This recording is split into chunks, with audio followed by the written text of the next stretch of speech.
Bonjour et bienvenue tout le monde, bienvenue dans ce tout nouvel épisode du podcast Graines d'investisseurs, c'est Anthony et comme d'habitude c'est un plaisir de vous accueillir chez moi. Aujourd'hui les amis on va voir un épisode spécial sur les travaux parce que je reçois des messages sur est-ce que je dois faire mes travaux tout seul, est-ce que je dois pas les faire etc. Je vais te donner dans cet épisode mon avis, ce que tu dois faire, ce que tu dois pas faire. Après ça reste que mon avis, tu fais ce que tu veux mais tu feras ta propre opinion. Sinon les amis, j'espère que vous allez bien, que vous avez passé une bonne semaine. Franchement, j'ai connu mieux. Je vais t'expliquer tout ça là maintenant. Comme tu sais, je suis en train d'acheter ma RP et en fait, j'ai pas pris mon notaire de d'habitude. Je t'explique pourquoi, parce que en fait, madame, c'est la première fois qu'elle va acheter et elle voulait vraiment voir comment ça se passe de A à Z. Et donc, mon notaire est dans le nord, je suis dans le 01, donc compliqué, à part faire des compromis tournants, etc., etc.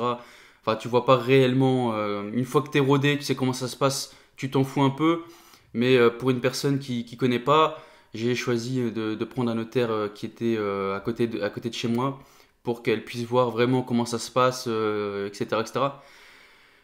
Grosse mauvaise idée. Voilà, là, les gars, franchement, je me suis... Comme quoi qu'il est important d'avoir son propre notaire pour défendre ses intérêts. Parce que là, en fait... Donc moi, j'ai voulu prendre mon propre notaire. Et les vendeurs se sont dit, ouais, bon, bah ok, bon, on va prendre le même notaire que toi. Et en fait, je me suis retrouvé avec un notaire, laisse tomber, qui m'a pas du tout défendu. Et elle était franchement parti pris pour les vendeurs. Je sais pas pourquoi. Vraiment pas du tout de mon côté. Comme par exemple, j'ai voulu, je sais pas si tu sais, mais là, j'achète en copro, d'accord? Dans un immeuble qui est en copro. Et je sais pas si tu sais, mais en gros, avec la loi Allure, maintenant, en fait, tu as un fonds de travaux qui est obligatoire, ça s'appelle le fonds de travaux Allure. Et en fait, quand tu achètes un bien, il y a un fonds de travaux qui est alloué et qui est indissociable du bien. En fait, quand tu achètes le bien, tu achètes aussi ce fonds de travaux. Donc là, c'était pas grand chose, d'accord? C'était un fonds de travaux qui était de 500 euros. Et moi, j'ai pas voulu le rembourser parce que c'est la loi. En gros, la loi te dit que le fonds de travaux est indissociable du bien, donc t'es pas tenu de le rembourser. Sauf que déjà dans le projet de compromis, déjà juste le projet de compromis, je lui ai demandé, elle me l'a donné la veille. La veille. Donc moi, la veille, je l'appelle, je lui dis, ok, bah, il y a ça. Et déjà, elle était là en train de chipoter. Déjà, tu vois, par exemple, elle chipotait sur ça, elle me dit, oh oui, mais non, le fonds de travaux, il est d'usage. Je lui dis, oui, exactement. Il est d'usage. C'est pas la loi. La loi te dit que le fonds de travaux est associé au bien. Donc, t'es pas tenu de le rembourser. Sauf si c'est marqué dans le compromis. Donc, moi, je l'ai fait retirer.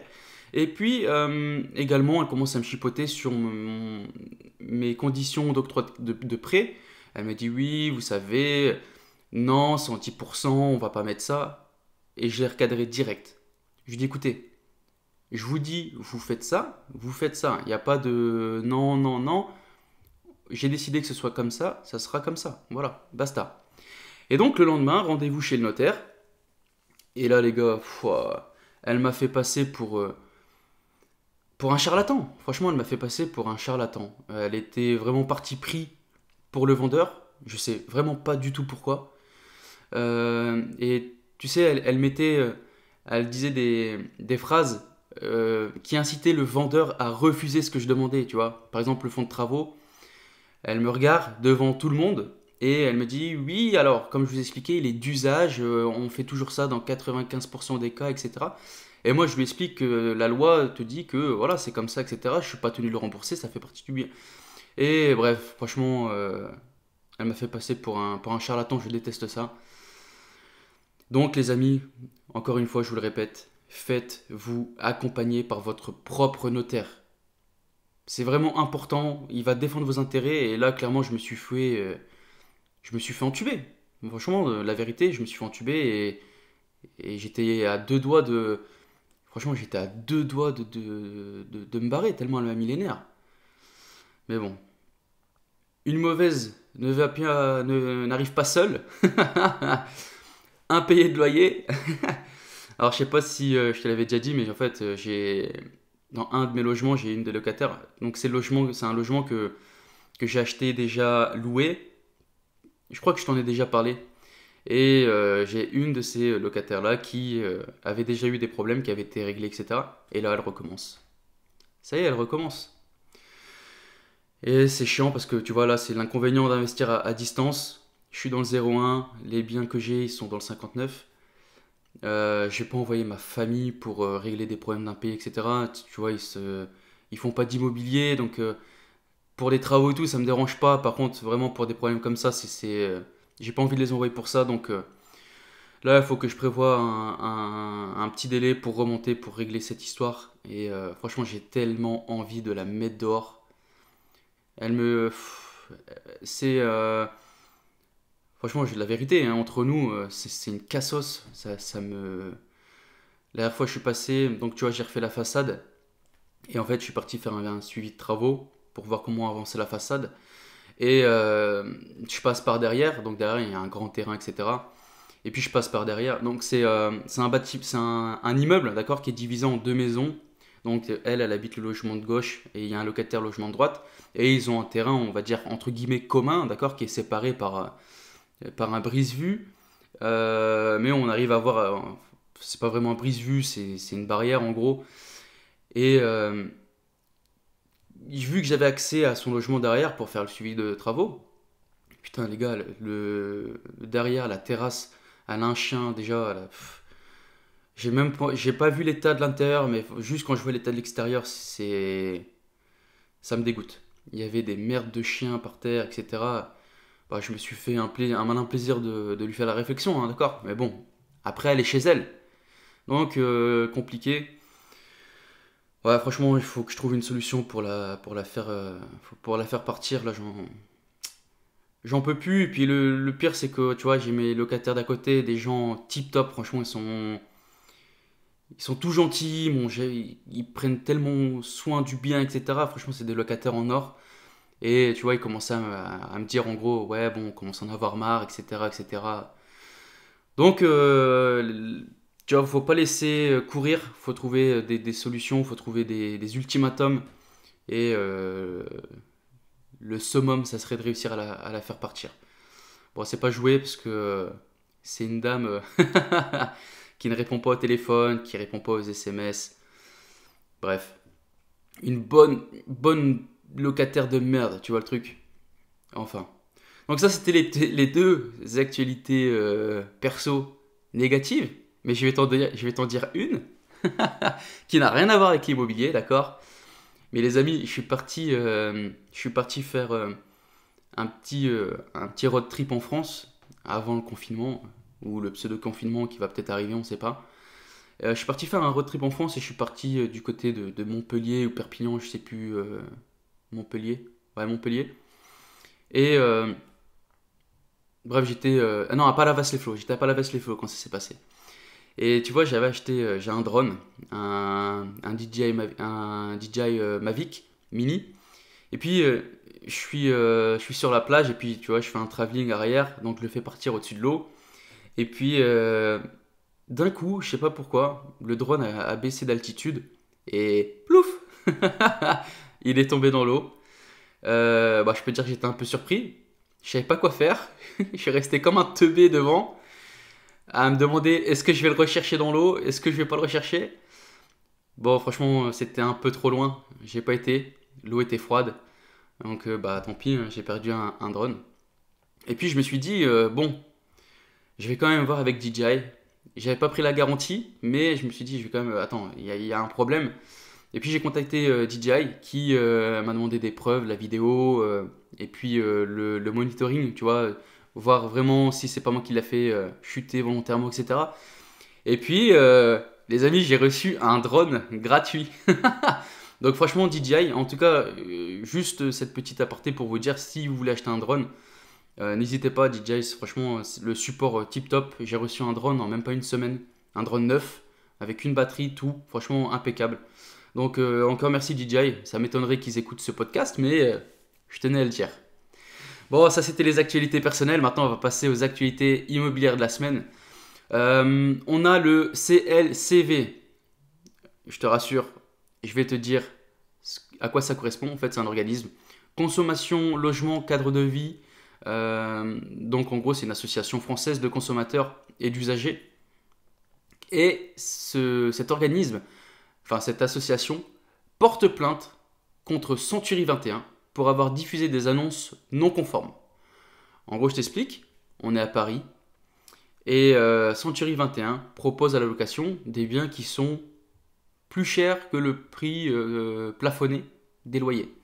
Donc cette association a porté plainte contre Century 21. Century 21, ça y est, ils sont partis en procès, etc. etc. On verra un peu où ça mène. Mais tout ça pour dire que on rigole plus avec ça. Plafonnement des loyers, ça commence à être vraiment strict. On commence vraiment à faire attention. Alors bien sûr, il y a toujours 2-3 petits...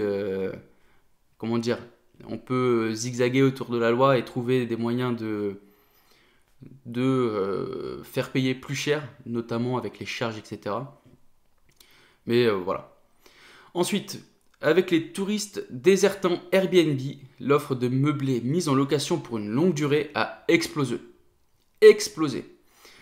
C'est une aubaine. Alors pour moi, il y a deux aspects. Déjà de un, les personnes qui faisaient du Airbnb, donc de la LCD, avec le Covid, sont peut-être retrouvées dans des situations comment dire, compliquées. Et donc ces personnes-là ont fait le choix de basculer leur LCD en longue durée, en pensant que ça allait durer, etc. Pour moi, il y a un autre aspect. Je pense que ces personnes-là qui faisaient du Airbnb, le fait qu'ils passent en meublé longue durée, ça veut dire que peut-être qu'ils n'avaient pas les reins assez solides pour tenir le temps de la crise. Et comme on dit, c'est quand la marée se retire qu'on voit qui est en slip. Voilà, c'est une punchline, elle vient d'arriver, c'est cadeau. Mais moi, je vois une autre aubaine, tu vois. Je vois une aubaine pour les personnes qui ont les reins assez solides. C'est une aubaine pour ceux qui ont continué à faire de la LCD. Et c'est un fait réel, parce que j'ai parlé avec des personnes qui font de la LCD. Et qui m'ont dit que, bah, en fait, leur LCD, c'était pas dégueulasse. C'était pas dégueulasse, elle tournait quand même. Alors bien sûr, elle tournait moins, mais ils ont mis en place des choses, par exemple une légère baisse de prix, des prestations supplémentaires, etc. Et ils s'en sortent pas mal. Ils s'en sortent pas mal. Donc moi je vois, c'est une aubaine pour ceux qui font de la LCD, parce que moins de LCD sur le secteur, normalement, t'arrives à booker plus de monde. Voilà. Et puis on reste un peu dans cette atmosphère Covid. On a un nouveau fonds qui a le pouvoir d'1 milliard d'euros pour transformer des locaux de bureaux en logements. On a donc Novaxia qui s'associe à 4 assureurs vie, Suravenir, Spirica, AG La Mondiale et Generali, et qui propose de transformer des locaux de bureaux qui sont vides, notamment à cause du Covid, et ils transforment ces bureaux en logements, et on est sur un rendement de 5% par an. Alors je sais pas, je pense que ça doit être du brut quand même. Je sais pas si c'est brut ou net, j'ai pas noté l'info. Mais il y en a qui tirent des opportunités, tu vois. Là on a des bureaux vides. Alors bien sûr, tu vois, c'est pas des petits investisseurs, hein, c'est pas nous avec ton petit prêt à 200, 300 000 que tu vas pouvoir faire ça, mais là ils soulèvent 1 milliard d'euros pour transformer des locaux vides en logements. Donc opportunité, solution, je pense que c'est une bonne opportunité pour eux. Et voilà, donc ça c'était les petites actualités de la semaine que j'ai réussi à trouver. On va commencer directement par le sujet du jour. Le sujet du jour, les amis, c'est les travaux. Parce que je reçois des messages des personnes qui me disent oui, est-ce que je dois faire les travaux tout seul? Est-ce que pour commencer, ce serait pas mieux que je les fasse moi-même plutôt que de passer par une entreprise, etc. Ça me coûte moins cher, etc., etc. Mais avant, je compte sur ton soutien. Vraiment, hein. Donc là, tu prends 1 minute 30, tu vas noter ce podcast 5 étoiles, une review. Ça me fait hyper plaisir, ça me touchera droit dans le cœur. Ça fera connaître ce podcast. Hein. Je ne te fais pas le speech de tout le temps, mais en gros, j'ai besoin de toi pour référencer le podcast, pour le faire connaître. Donc, n'hésite pas, ça te prend 1 minute 30. Si tu es sur YouTube, un petit pouce bleu, c'est gratuit.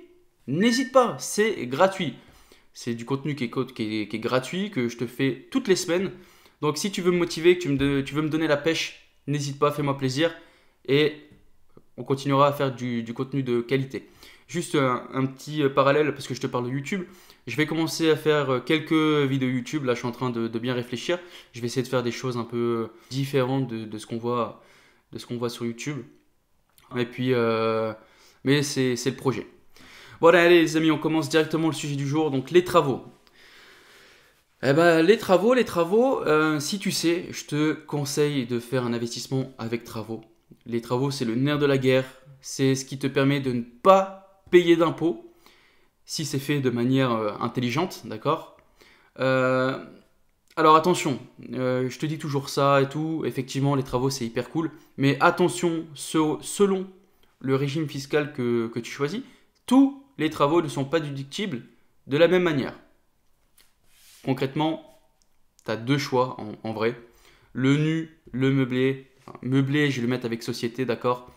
Si tu optes pour le nu, tu as le choix entre le réel et le forfait. Alors le forfait, bien sûr, tu le sais, tu peux rien déduire, c'est un abattement de 30% sur tes revenus locatifs et basta.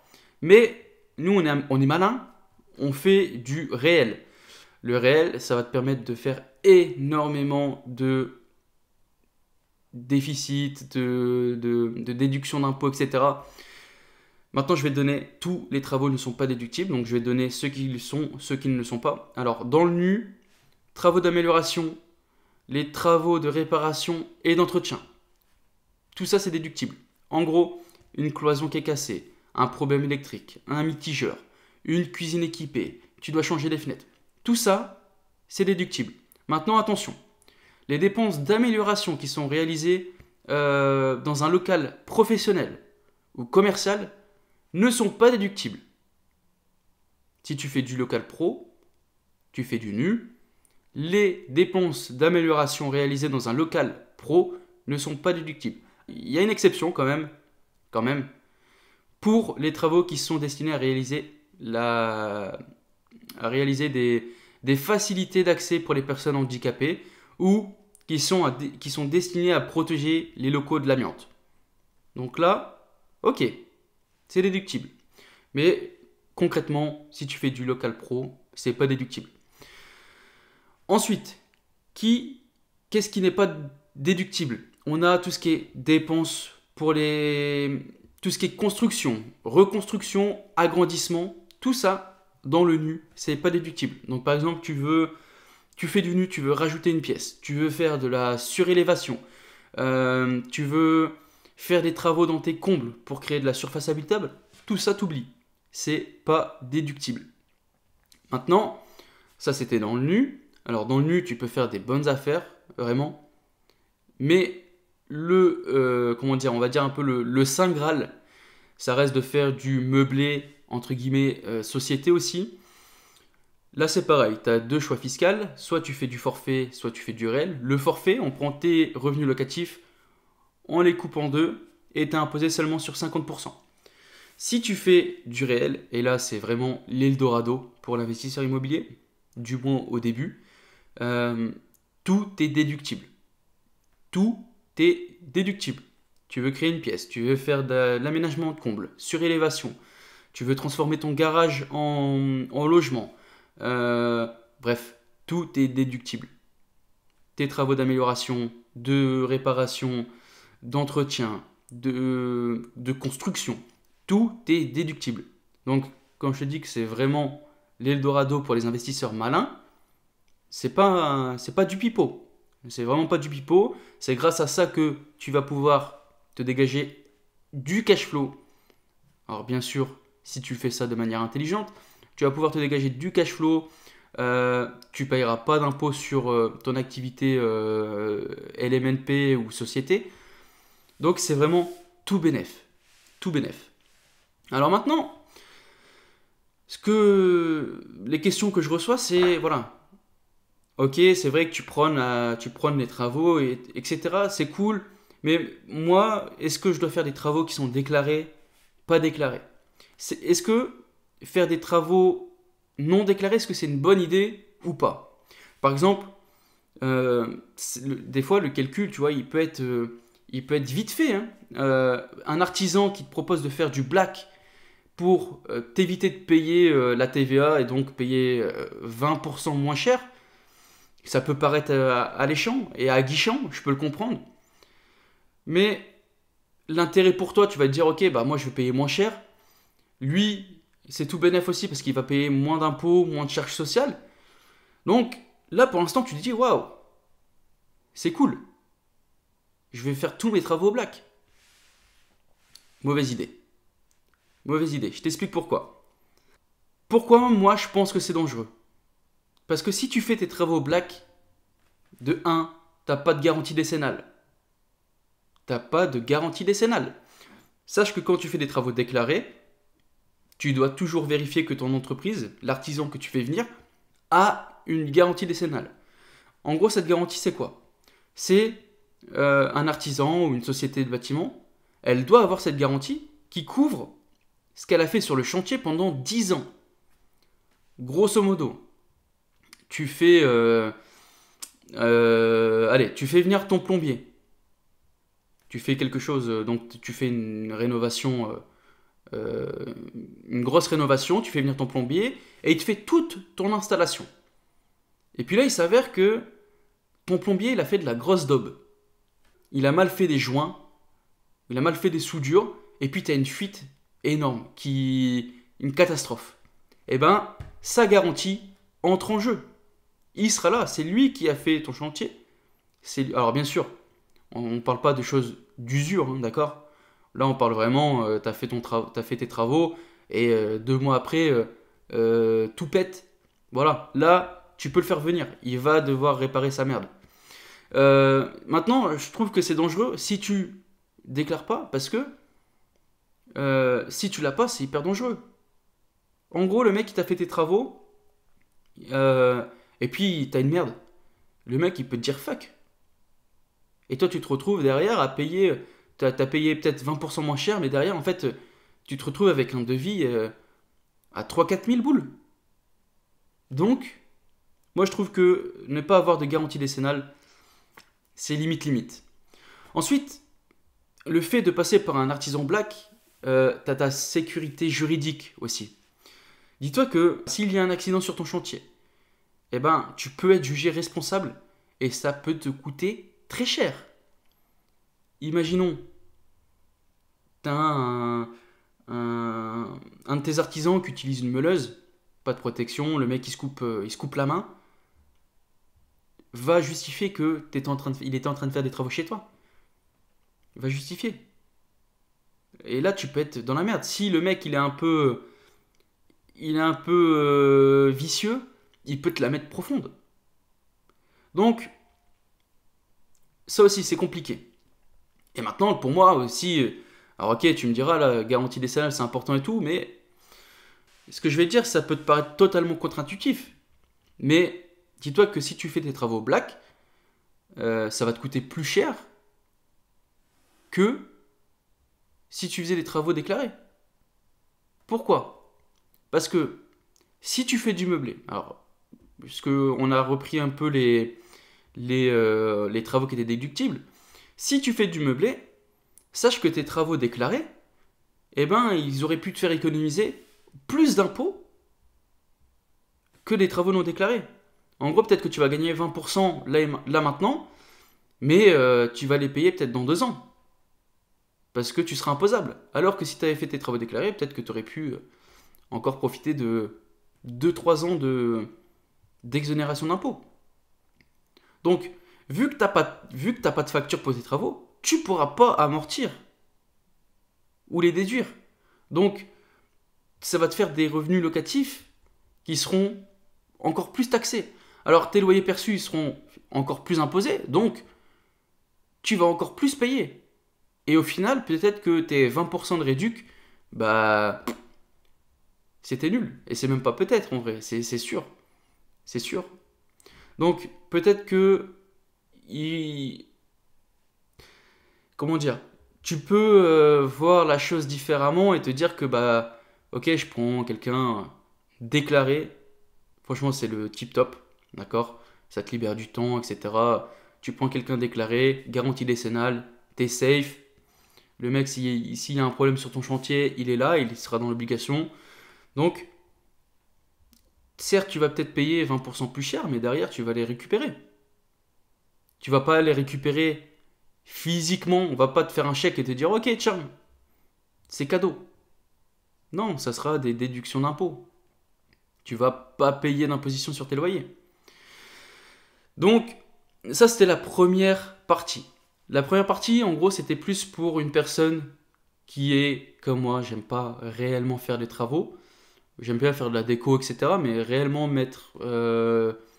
couper du placo, faire les bandes de plâtre, poncer, tout ça, en vrai, j'aime pas trop. Mais pour une personne qui est du métier, qui sait faire, qui a cette fibre manuelle, et ben par contre là, tu vois, j'ai pas de réponse toute faite. Est-ce que cette personne doit faire ou pas ses travaux? Et ben tu vas voir qu'il y a quand même encore plusieurs options. Déjà de 1, ça dépend du profil. Est-ce que tu fais un achat pour de la location? Est-ce que tu fais un achat pour de l'achat-revente? En fait, ça va varier selon différents critères. Déjà, notamment de 1, tes impôts. Est-ce que tu ne payes pas d'impôts? Est-ce que tu es à 14%, à 30% ou au max à 40, 40 et quelques? 45, il me semble. Déjà, de 1, il faut que tu regardes par rapport à ta TMI. De 2, si tu fais des travaux pour de la location, donc si tu fais des travaux dans l'optique de mettre en location ton bien, moi je pense qu'il vaut mieux faire tes travaux par un artisan. Je te reprends ce que je t'ai dit au-dessus, mais tu vas payer peut-être la TVA, etc., etc. Elle sera peut-être un peu plus chère, mais derrière, tu vas défiscaliser. Maintenant, si tu es dans l'optique de faire plutôt un achat-revente, eh ben, il y a encore, là, tu vois, il y a encore deux options. On peut faire nous-mêmes, ça peut être une bonne option, si c'est ARP. Parce que RP, j'arrête pas de vous le répéter, 0% de plus-value. Donc, c'est-à-dire que, alors bien sûr, il faut aimer vivre dans les travaux, etc., etc. Mais peut-être que, imaginons, tu achètes une RP de, allez, on va prendre un chiffre rond, tu achètes une RP de 100 mètres carrés à rénover totalement, donc c'est vivable, c'est habitable, mais voilà, il faut tout refaire. Donc tu vas refaire peut-être petit à petit, tu vas t'habiter dans une partie de la maison, puis dans une autre, etc. Jusqu'à ce que tu aies tout refait. Peut-être que toi, juste en ayant acheté tout le matos, ça va te coûter, allez, 50 000 euros. On va prendre 50 000 euros, c'est un chiffre rond. Donc, pour rénover ta maison entièrement, ça va te coûter 50 000 euros. Alors bien sûr, à côté de ça, ça va te coûter du temps, des sacrifices, parce que les week-ends, au lieu de partir en week-end, tu vas passer ta vie dans les travaux, etc., etc. Confort de vie. Bref, ça va te coûter plus que des euros. Mais si on reste au niveau budgétaire, tu achètes une RP, 100 mètres carrés, elle te coûte 50 000 euros à remettre au top du top. Et peut-être que si tu aurais fait passer une société, tu en aurais eu peut-être pour 90 000. Donc tu vois, il y a un delta de 40 000 quand même, qui est pas négligeable. Qui est pas négligeable. Et toi, tu es dans l'optique de la revendre. Donc là, je te dis, une RP, allez, tu l'as acheté 100 000, tu as 50 000 euros de travaux, ça te fait un projet total à 150 000. Cette maison-là, tu vas peut-être la revendre 200... Allez, 210, 220 000.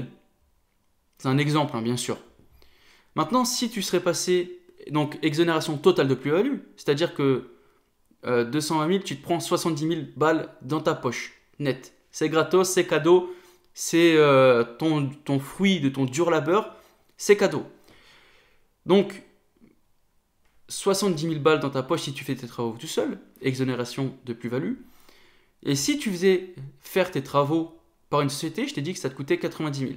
Pareil, tu revends 220 000, et ben là tu te retrouves juste avec 30 000 euros de, 30 000 euros de plus-value. 70 000, 30 000, bien sûr d'un côté ça t'a coûté du temps, l'autre non.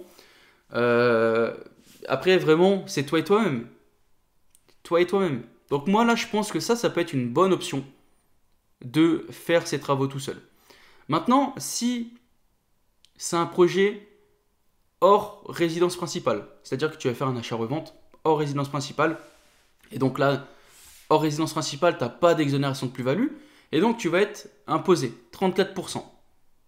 34%. Donc là, moi je pense que il y aura un intérêt à faire ces travaux, parce que ces travaux-là, ils vont être déduits. Donc voilà, il faut peser le pour et le contre. Moi je pense que là, la location vaut mieux faire. Achat-revente en RP, vaut mieux faire tout seul ces travaux. Achat-revente hors cadre d'une RP, vaut mieux faire ces travaux. Ça reste que mon avis. Alors bien sûr, tu vois, tu peux... Il y a toujours des... Comment dire, des subtilités, hein, d'accord. Si tu es dedans, etc., tu as ta boîte, ouais, ça peut être combo gagnant, etc. Mais je pense que, au pire, si tu as envie de faire, tu fais faire le plus compliqué, et puis toi, tu t'occupes de tout ce qui est ponçage, peinture, tu fais ta cuisine tout seul, etc., etc. Tu peux limiter les dégâts, hein. Enfin, les dégâts. Tu peux limiter la facture. Tu peux toujours déduire. Tu peux toujours réduire. Tu peux même convenir avec tes artisans que ce soit toi qui fournisse le matos. Donc ça va être toi qui va aller à Brico Dépôt, Leroy Merlin, chercher tout le matos, poser tout dans la maison, et puis voilà. Tout ça, ça se négocie. Enfin, tu as des possibilités. Maintenant, ce que je te disais aussi, c'est que voilà, si tu fais faire enfin, si tu veux faire toi-même tes travaux, bah il y a le facteur temps qui est là, tu vois. Et ça, c'est embêtant parce que j'étais comme toi au début. J'étais là à me dire, ouais, tu sais quoi, fuck, je vais pas me faire ken par les artisans, je vais faire moi-même. Ouais, sauf que derrière, en fait, là maintenant, tu vois, je me rends compte que le facteur temps, c'est le plus important. Du temps, c'est notre ressource la plus précieuse. C'est pas notre argent, c'est le temps. On sait pas, peut-être que on a tous un temps limité sur Terre, tu vois. Donc, peut-être que vaut mieux passer par une société, par un entrepreneur qui va faire tes travaux, et puis toi, ça va te libérer du temps, et puis tu vas pouvoir le mettre ailleurs. Tu vas pouvoir profiter ailleurs, etc. Maintenant, voilà, après, si tu souhaites faire tes travaux tout seul, il y a aussi des choses à prendre en compte. Est-ce que déjà, premièrement, tu as du temps? Parce que si euh, t'as pas de temps et que tu veux faire toi-même tes travaux, ouh, bon chance. Vraiment, bon chance. Donc, déjà de un, ça c'est la première étape. Est-ce que toi, tu as du temps? Maintenant, si tu as un travail qui te laisse des dispos, qui te laisse pas mal de temps libre, etc. Par exemple, si tu es commercial et que plus tu vends et plus tu gagnes, bah vaut mieux peut-être utiliser ce temps-là à travailler dur et travailler d'arrache-pied pour gagner plus d'argent pour pouvoir passer pour une entreprise. Maintenant, si tu es cadre et que tu es payé à la mission, comment dire, peut-être ça te laisse assez de temps aussi pour faire peut-être tes travaux. Ou si tu as un emploi qui te permet de faire beaucoup de choses parce que tu as beaucoup de temps libre, etc. Peut-être que là, ouais, tu peux faire tes travaux solo.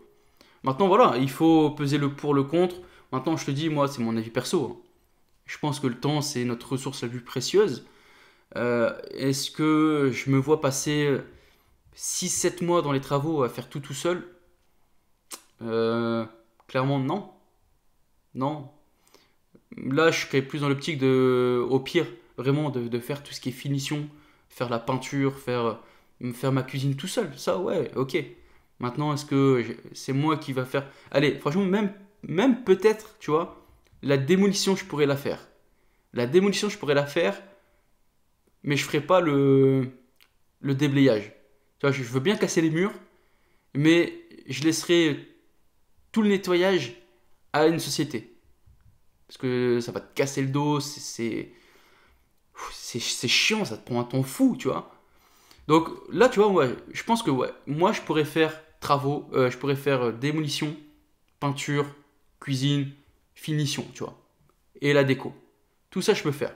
Par contre, tout ce qui est pose de placo, poser les rails, faire les placos, faire les bandes, le ponçage. Ouh, non, tu vois, rien que t'en parler, tu vois, ça me fatigue déjà. Non, franchement, non, je me vois pas passer tout mon temps libre, tous mes week-ends à faire ça. Non, je préfère. Et puis déjà de un, ça va me prendre un temps fou, alors que si tu passes par une entreprise, ça va te prendre 4 5 mois, selon la grandeur des travaux, hein. Donc, maintenant, mon avis, franchement, il y a un gain fiscal qui est là. Euh, c'est pas toujours une bonne idée de faire ces travaux. Il faut être capable d'apprendre à déléguer. Il faut être capable de déléguer certaines tâches. Peut-être qu'au début c'est dur, hein, tu vois. Euh, Peut-être juste garder cette fonction de maître d'œuvre et d'aller surveiller ton chantier. Ça, ok. Mais voilà. Après, tu vois, pour moi, ça a été assez simple. En vrai, ça a été assez simple parce que je suis pas trop manuel. Enfin, c'est pas que je suis pas trop manuel, tu vois. Quand il y a des trucs à faire, je les fais. Quand j'ai pas le choix, je les fais. Mais vraiment, tu vois, si j'ai le choix, je vais pas le faire. Et maintenant, voilà, comme je te dis, si je suis obligé, bah, je vais les faire. Tant pis. Mais si je peux éviter, bah, j'évite. Et je passe par une société. Parce que je te dis, gain fiscal. Derrière, tu vas peut-être payer un peu plus cher là maintenant, en sachant que 20% sur un prêt à 20 ans, euh, ça dépend la facture de tes travaux, le montant de tes travaux, mais euh, en général, c'est quoi? C'est une centaine d'euros, tu vois. C'est rien, c'est pas grave. Donc, si t'es pas. Dis-toi une chose, si t'es pas rentable, si tu dégages pas de cash flow en faisant faire tes travaux, c'est que le projet il est bancal, entre nous. Faire tes travaux toi-même, normalement ça doit être une petite cerise sur le gâteau, c'est que bah, tu vas peut-être dégager encore plus de cash, tu vois. Donc si t'es pas rentable en faisant faire tes travaux, que tu préfères les faire toi-même parce que sinon ton projet rentre pas dans les clous, bah switch, hein. Prends un autre projet. Donc voilà, ça les amis, c'était l'épisode sur les travaux. Un projet qui m'a été une idée de podcast qui m'a été soumis par les auditeurs. Merci. En tout cas, n'hésitez pas, hein, les amis, si vous avez d'autres idées de podcast, vous pouvez me les dire. Moi, ça me fait un plaisir. Surtout que, alors j'ai encore des idées, mais ça s'amenuise petit à petit. Et je pense qu'on va passer prochainement à un autre format, peut-être un format d'interview avec des investisseurs, etc., etc. Voilà les amis, en tout cas c'était un plaisir de vous faire cet épisode cette semaine. Encore, je sais pas pourquoi, encore plus que les autres fois. J'étais content. J'étais content de faire cet épisode avec vous. Je vous souhaite plein de bonnes choses. Et surtout, prenez soin de vous. Ciao ciao ciao.